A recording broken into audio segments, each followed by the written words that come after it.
पहिले बियर ढोढ़ी में डलले पवन भैया माजा मरले। फेर आइल ढोढ़ी के कहानी पियरी माटी से तो पली रानी। सुन के पब्लिक भइले पागल यूपी बिहार में बहुते बाजल। तब भइल खेसारी के नाम ढोढ़ी में टूटल सट के बटाम। छोड़े भाई कोइल खीसा हमरो सुना ढोढ़ी चालीसा।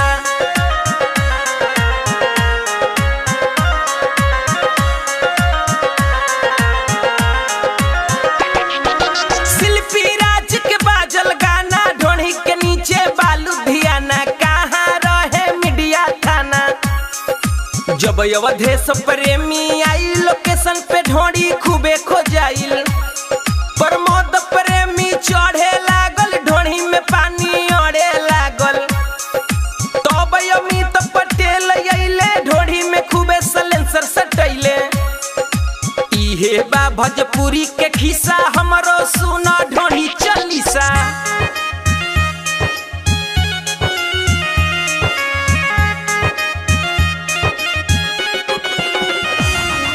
गुड्डू रंगीला खुशबू के सोच ढोढ़ी में खोपाई समियाना के चोप। जनता खूबे लुटवलस नोट।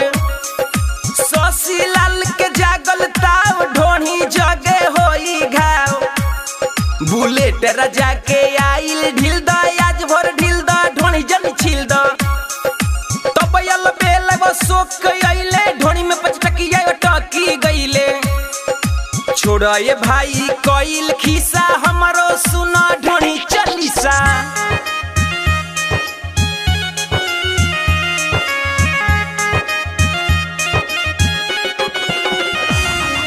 सुने मीडिया गीतिया ध्यान से खून न फेंको अपना कान से। चंदन चंचल गइले न जान से।